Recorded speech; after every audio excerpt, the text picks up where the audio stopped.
What's up, DFS fans? Ryan and Matt here from the DFS 5-Pack. We had some nice lineups on Tuesday night for both baseball and basketball. Just wanted to take a couple minutes and go through them as opposed to taking up your time on our regular podcast going through this stuff.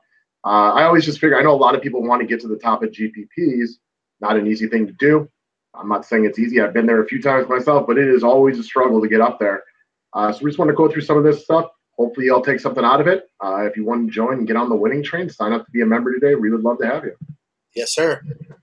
So just to be clear, like during NBA, like I'm maxing out at 3 lineups tops. So I'm not playing multi-entry or anything like that. I know it's a lot easier to get to the top of the GPP if you enter them 20 times. I don't. For me, I just did 1 lineup last night. I haven't done more than 3 at all during the NBA playoffs. There aren't as many games. The player pool isn't as big.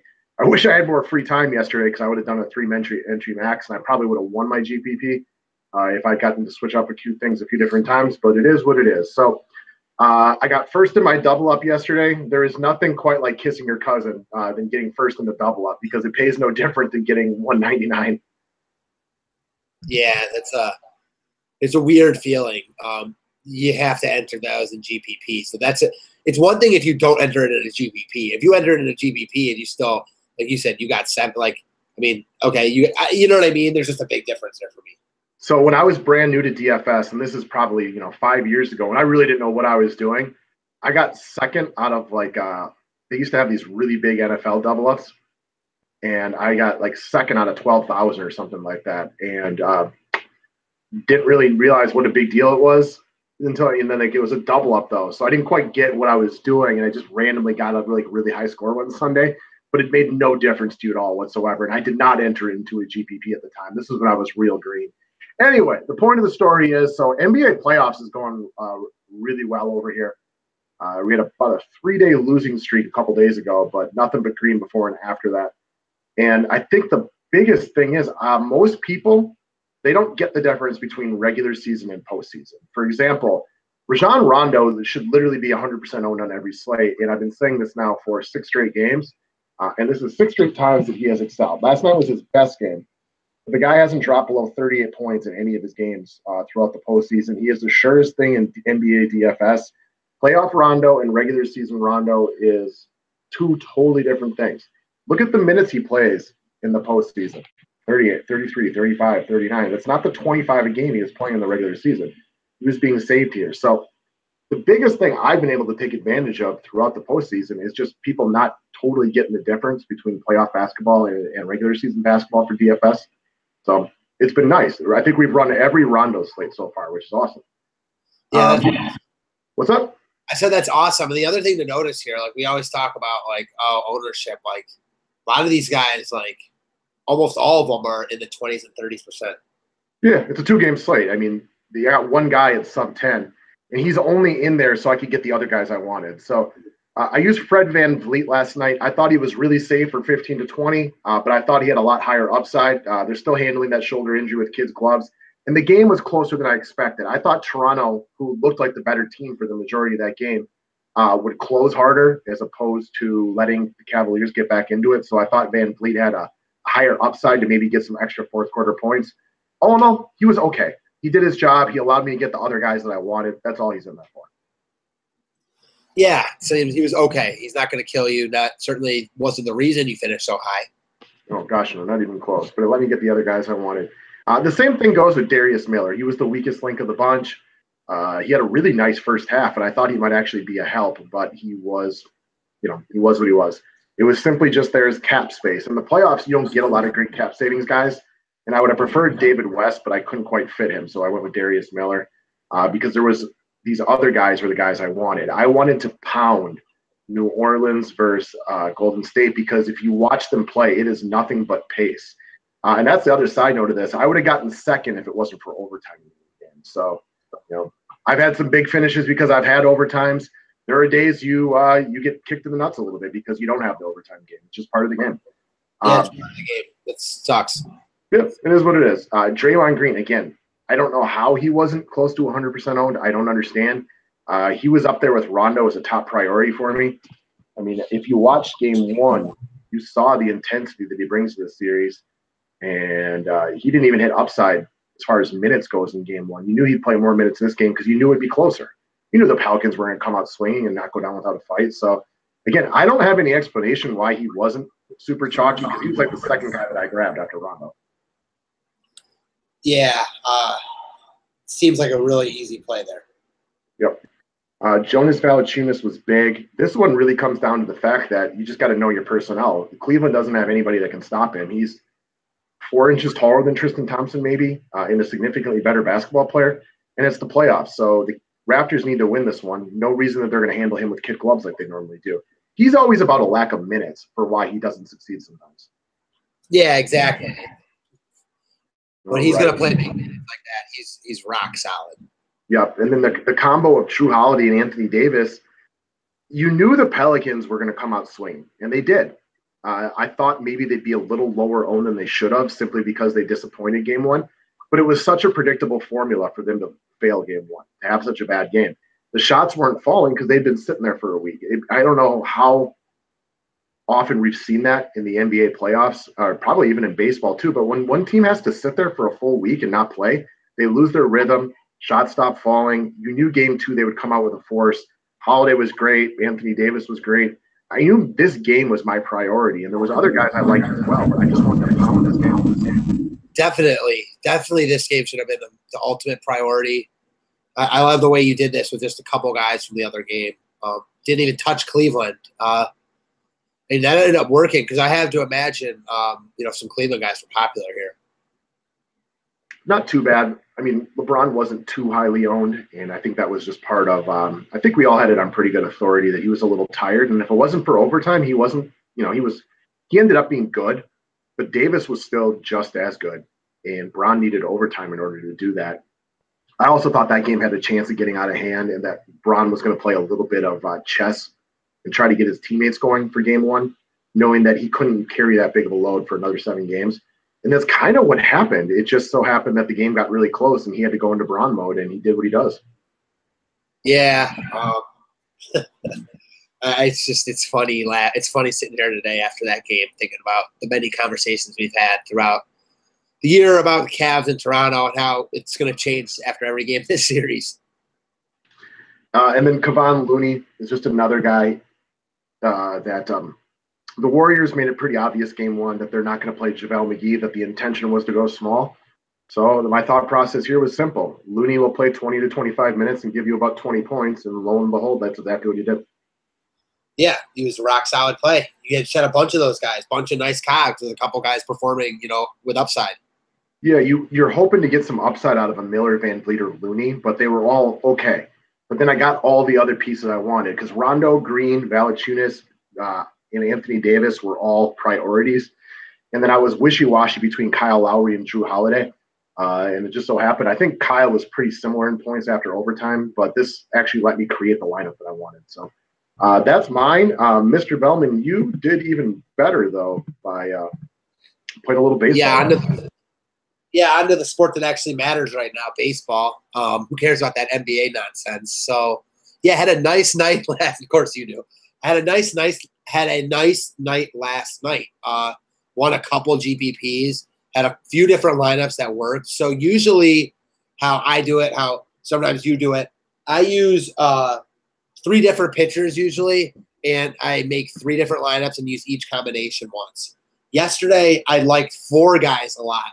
So I ended up making 6 different lineups and using each combination once, but using the Verlander-Scherzer combination twice because I like the offensive pieces to go with high-priced pitching. So my top lineup got me 176.9 points. We'll start at the top. So like I said, I used 4 different pitchers last night, and the 4 guys were Verlander, Scherzer, Michael Sakura, and Tyson Ross. I considered only using the first 3, but me and you liked Ross a lot. We liked how he's been pitching this year. It seemed like a really good spot for him. And with so many people talking about not only Waka, but with, Sakura and then Suarez for San Fran, it just left Tyson Ross at under 5%. You got something to add? Yeah, just a quick timeout for that one. And that would be that we talked up Waka during the show yesterday, but That's the difference between what we think about early in the morning and then as we have 5 or 6 more hours to get more information, things change. You know what I mean? And that's the difference between what we do on the free podcast versus what we supply to our customers on a daily basis. Like we give you our initial thoughts on the podcast, but a lot changes. You know, DFS is an evolving organism throughout the day. Yeah, that's a great point, man, because I was the first guy to mention Waka to you. And you know what? It just came down to ownership and me liking other guys more. And Ross was a guy I liked more. He was a huge part of this lineup because he outscored those other cheaper guys at a less of a percentage. And you know what? He was a little more expensive. That ended up not meaning anything. He almost scored as much as Scherzer last night, and he looked good. So big ups. Ross is dominant when he has his stuff going. Big ups to Tyson Ross. Can't give him quite as many props as I do Justin Verlander because he was really the slate changer last night. So I know you've talked about this. We've talked about this. Last night we had a bunch of aces on the hill. Syndergaard, Verlander, Sale, Scherzer. Both of us like Scherzer and Verlander considerably more than the others. And it wasn't even a question to me. Verlander's looked awesome. High K upside in this matchup. I love the point you made about how he gets up for these games. He got up for this game, and he balled. He was one of the better pitching performances of the entire year, and he came in at half the ownership of Sale and Scherzer. And we liked Scherzer, but like in a tournament like this where you don't use Scherzer, you got a big up by you going Verlander. It goes to speak to the power of being opposite in baseball, and it's so much different than the other sports in that aspect. Because in baseball, you can go opposite and outscore somebody. Like if Harden is chalk in NBA, but you like Russell Westbrook, I mean, Russell Westbrook might outscore him by 8 or 10 points, but Russell Westbrook doesn't go for 80 and Harden goes for 0. Right. Exactly. And that's what you get here. Like you've got guys, and what's the difference about baseball is you've got guys at considerable cheaper prices that go off for way more. I mean, you look at a guy who I'll get into, Matt Adams, he had 35. I don't know what Joey Votto had up top or what Paul Goldschmidt had up top, but they weren't 35. Nope, not even close. Nope. So moving down from pitching, we liked both Wilson Ramos and Manny Pena a lot. I used Pena 4 times, Ramos 2. Ramos just happened to fit in this lineup, and he was nothing special. 5 points at 3,600. He was actually not good. It was what he was. He obviously didn't kill me. Then we get to go ahead. I was going to say a quick side note for that, again, is the reason that we like to play smaller GPPs, because I don't know what your return on investment here on this lineup is if you're playing like one of like the 50,000 people one, but you're not winning it because you can't make mistakes in those big tournaments. And GPP's tier is so heavy to first place that, yeah, you're not going to make 50 grand off $3, but if long-term investment, smaller GPPs, because you can win them on a more frequent basis. You can't win those 50,000 person GPPs unless you're the guy who sits there and max enters it all the time. 100% agreed. So would have definitely placed and won a lot of money in those tournaments, but would not have won them. And the only way I would have won them here is if and this is hindsight, and this is how people take down tournaments with those max entries. It's if I had, my core of Ross, Verlander, Adams, Villanueva, Harper, and Rosario, and then ended up switching out the other guys, the ones that didn't do that well, and had 100 entries in it. That's how you win a tournament like that. If to just nut it like every guy like that is not impossible, but so hard to do. This is a tournament-winning team, and it did not do that. So it's really, really hard to do that. I'm 100% with you. Matt Adams, definitely the play of the night for me. And this just went to, and why I love what we do. First, when we first started talking, I mentioned to you how much I like Matt Adams. And it was just a feeling inside. And this comes from watching baseball. We watch a ton of baseball. The last game I watched that had Matt Adams in the lineup, the announcers were gushing about how well he's seeing the ball. That translates. And we like that stuff a lot. He was baller. That's what he was. Yippers. So my next guy that I like a lot, and I'll always go to, Robinson Cano, came in at under 5% owned. I don't really get that. He obviously was a dud, only 2 points. Hit a line drive to straightaway center. I thought was going to carry out. That if that ball goes out, that's how I could have taken down a bigger tournament. But that would have been a 20-point difference because it was a 3-run homer. So big difference there. Ended up not happening. I'll take the walk and move on. And like I said earlier today, I like him again today because he's a Hall of Fame hitter in a position we don't like, and I'll keep going back to him because as much as he's done me bad like he did last night, he's done me good plenty of times. I will say, however, if I ended up not winning, I might be a little more pissed right now. Yeah, you'd be rethinking that ball that was just out to the warning track. That's baseball for you. For sure. So next piece is a guy we love. I love today. It's a hard recommend, both GPP and cash, and that's Christian Villanueva. just mashing lefties. There's really no more to say about this. I can't speak any more about it because I've gushed too hard on him. He crushes lefties. I think he'll go yard again today. Watch out for this kid. 4%, that's a joke. Yep. Eduardo Escobar, just a rock solid play. He's got an 8+ in 11 of 12 games, and he didn't get it there, but he got 7. So it's fine with it. He was what he was. He was a little bit better than his teammate Robbie Grossman, who actually hit the ball really hard.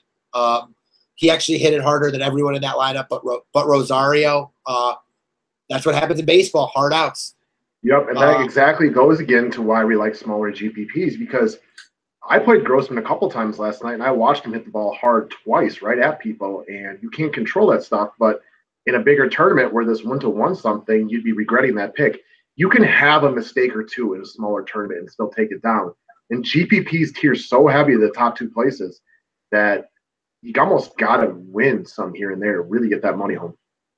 Yeah, you have to you literally get first, not like, top 10. The difference between first and 10th in those tournaments is difference between, I had a good day to life-changing. So like what was your buy-in multiplier in here? Like how many times your buy-in did you make on this? 20 plus. Okay, and see, like I got 7th in a much bigger tournament, and I only got 12. You know what I mean? Yeah, so exactly. like that's a big difference. Huge difference. Yeah, exactly. So, and it's obviously enticing to play those big tournaments, and I throw lineups in occasionally, but I try not to get too much caught up in those because there's every combination is owned. And yeah, I actually ended up winning this tournament by 20 points. So with these mistakes, I won by 20 points. That's pretty crazy. Yep. It's the fun part about baseball. And it goes back to what I said yesterday when I talked about that lineup I had that did pretty well in the GPP. Like one guy can make such a difference in baseball with Pollock's 3 homers the night before. Like going Verlander last night was huge. And just Verlander Adams alone is going to put you in the money. I was just about to say that. The Verlander Adams alone, you're in the money. And you throw in Bryce Harper, who was like, once we found out that like Sakura was pitching, like I liked Harper a ton when he was batting leadoff against Chad Kuhl. Like I couldn't get away from it. That was just me. I loved it. I knew that as soon as he got some pitches to hit, he eventually hit one out. I'm going to go right back there again today. And that's kind of, even though I didn't use Sakura in this lineup, I wanted exposure to Harper as much as I could get it. And he fit here because Ross was really cheap. Just taking advantage of value here is another thing that is a constant for me and on this slate. I don't know. And the other thing is when you have guys, and I know and it's easy to say after a win, there's so many good places to go on a slate like last night, 14 games. A lot of what I did was my gut. And sometimes it worked out really well, Matt Adams. Sometimes it did not work out, Robinson Cano. But in the end, obviously it paid off pretty nice because what we talked about, you just have to really use everything. You can't go too much on gut, can't go too much on stats. Yep, it's got to be a combination of each of them. And it goes to like people using Chris Sale and Eduardo Rodriguez against the Kansas City Royals. So neither of those two made sense to me. But one of our group members was saying it's because Kansas City strikes out at a 25% rate against lefties this year. Well, that's the league average this year is 25% against anybody. So that's not like a really big deal to me. And it's a really small sample size. We also know that Kansas City has the lowest K rate in baseball, so they're going to take a lot of pitches. And because Sale used to be in the NL Central, they have a really good read on him. They had a bunch of guys who have chased him in his career. So for us, like Verlander over Sale wasn't even a question. And that's the other thing about elite pitching is these guys are so good. Your Verlanders, your Syndergaards, your Max Scherzer, your Kershaw. And on any given day, it doesn't matter what the matchup is with these guys because if their A game is working, they'll strike out the best team in baseball 12 times. I will say, and this is a discussion me and you can have later, like right now, like I'm taking Scherzer, Verlander, and Kluber like over Sale and Kershaw like at the same price pretty much in any match. Like I don't care the matchup. Like Scherzer, Kluber, and Verlander have separated themselves from Sale, and most definitely Kershaw. Sale is like teetering between Sale is now teetering between Kershaw and that other group. But Kershaw, he don't look as good as the others, and that's just what it is. No, we were talking about this at length yesterday, and I thought maybe I was a little too hard on Clayton Kershaw yesterday. And I went back to look at his numbers the last couple of years, and yeah, they were a lot better than Max Scherzer. So while I say right now Max Scherzer is the best pitcher in baseball, if Clayton Kershaw goes out and does 3 straight Clayton Kershaw starts, I'll pull that all back and give him back his title. I mean, yeah, but that's been like last year we started seeing it. It's not just the beginning of this year. Like a lot of last year after he got hurt, he did not look the same. Once he came back after getting hurt, he didn't look the same. Scherzer's been the better guy. I'm with you. I'm a Kershaw fan, but right now he doesn't have that same element of fear that I think he once had, and I think that is a lot. I'm taking Verlander, Kluber, and Scherzer over him right now. Yep, right now for sure. Like today, maybe tomorrow that changes. Yeah, that's kind of what I'm saying. Like I reserve the right to be like, no, he's still Clayton Kershaw. But I got to see like 3 good starts in a row. Yeah, he's had one good start all year. And Sale, I've never been a top Sale guy. I just don't think he's quite as good as the other guys. But you know what? He's also a guy that if he's throwing a lot of pitches, like the Ks can really pile up. So he's really more matchup dependent than the others, I think. Yeah, for sure. I see you're preoccupied, so maybe we should end this video. No, I was just we got this games on in the background, so I was looking while you were talking. But so you won that one, and then you won another tournament as well. If you want to just bring that one up real quickly. Yeah, so this one actually came in third out of 394. I was in a couple other tournaments and had 165 here. So this is where I was talking about. I used Soraka with Verlander. You know, very similar combination. Soraka was for 4K. You can't beat that, and he looked really good. So he was like a no-brainer to me. The only reason I didn't have him in all my lineups is because I also like Tyson Ross, and I like the expensive guys. I will quote one of our favorite customers, Nick Ryan, who tweeted out about this last night. He looks like he's been doing this for a long time. Yeah, he looked freaking good. He looked like a pro out there. Really impressive. Ramos, same thing. He didn't do much, but whatever. Matt Adams, same thing. Cano. And you can see this is like there's no better example of like how we do the 5-pack. This is like how I do it. And even with 6 lineups, I used like the same theme, and I used the same core. And you can see Matt Adams was not in all my lineups, but he was in 4 of 6. Cano was in 4 of 6. Escobar, Bryce Harper. I mean, it's you see, and you've got really ingrained the 5-pack into me, and that's just how I do it now. Yeah, it just works better to have a core. And I learned that from other people who were doing it. I only figured it out because I went to look at who was winning big tournaments and saw the same guy up in like 4 of the top 10 places. I was like, what? How is this guy so good? And then I looked, he had the same 6 people and just switched around the remaining 2 guys over and over again. So, I mean, yeah. I copied other people. It's amazing. So Cano and Escobar not really that good. A lot of this is what you're talking about with Verlander and Adams. I mean, they clearly carried me here. Machado, he was awesome. I knew he'd come in at lower ownership. The late double really helped push me up in this tournament. He had an RBI double in the 9th inning that really pumped me up. Bryce Harper was awesome. And then Kepler and Trout. Trout was not good, but he still got 8 points, which is better than 0. We talk about how a lot of baseball players can get 0. 8 is still better than 0, last I checked. Absolutely. That 8 points can make a big difference. I'm sure that puts you, I mean, you're not even up in the top 10 if you don't get that 8 points. Yeah, exactly. 8 points was huge. Wow, Dexter Fowler just went yard. Ball is carried. Wow. It's so fun doing these podcasts with baseball on in the background because you feel like bad that you're watching baseball because you're supposed to be doing this, but that's our job. So it's just the dynamic is insane. I know you can appreciate that. Yuppers. So, but that pretty much covers it. Again, every time we have big finishes, we like to come on and just kind of talk about them. I know that's a lot of people's goals as they get to the top. It's not easy. There are a million other days that we get kicked in the teeth and we're nowhere near up there. So it can happen. You get better at doing it the longer you play, but I think a lot of it comes down to playing smaller single entry or 3 entry max tournaments. It is way easier to get to the top of those than it is to try to win a 40,000 person tournament. Now, if your whole goal is to take a small dollar buy-in and win a big amount, you have to do that. But overall, it's a long-term bad investment. 100%. I don't want to say you're throwing your money away because someone has to win those, but the people who win all those big tournaments like that are not single entry. So like there is no single. I play in as many of the single entry tournaments as I can play. All those big ones, they have to have multiple entries or else they won't fill. So it's so hard to take down multiple entry tournaments with multiple entries, let alone like only a couple entries. If you just want to see how you can do, and you know it's a lottery ticket and hope you see green, like I get it because I do that, but it's a losing proposition because it's hard to see green consistently. It just is. Yeah, let me screen share for 1 second. So am I supposed to take mine off? Yeah. What I'm talking about Hold up a second. We'll just talk for a second. How do I find this? And let's see here.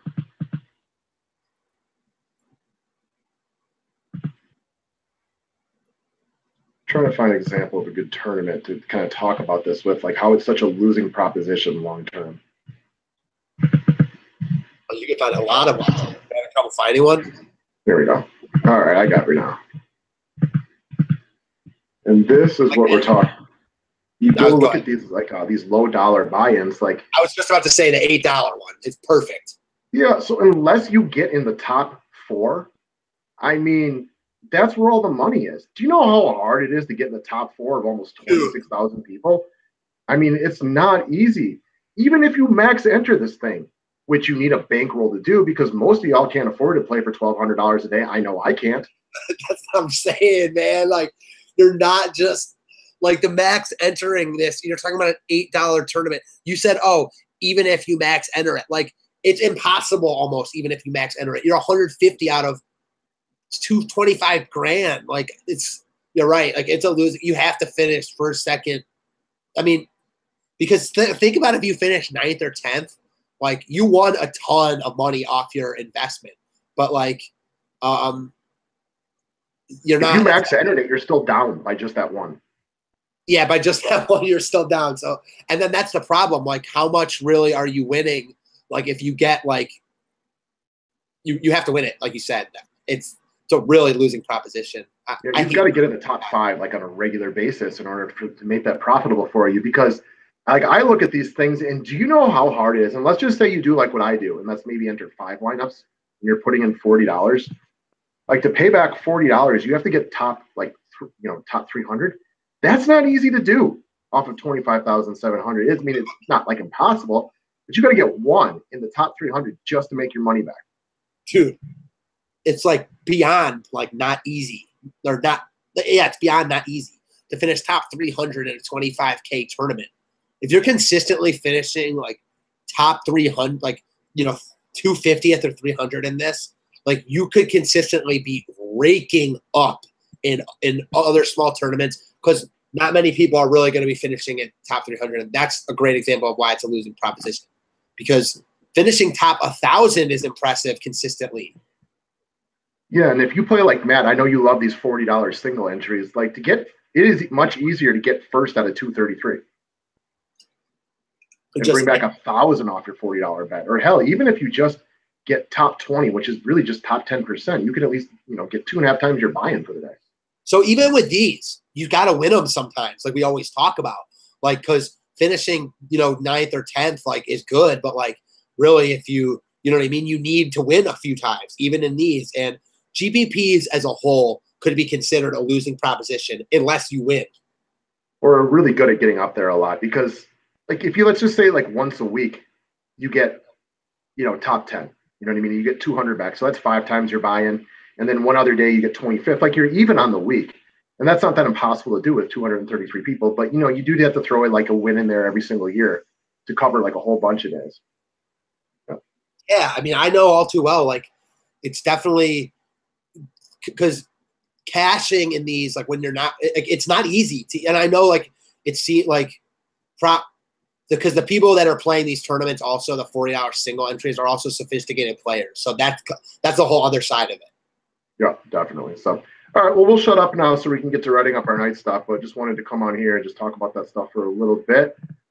Best of luck to everybody today, and have yourself a good one. Come join the team. We'll try to help our best.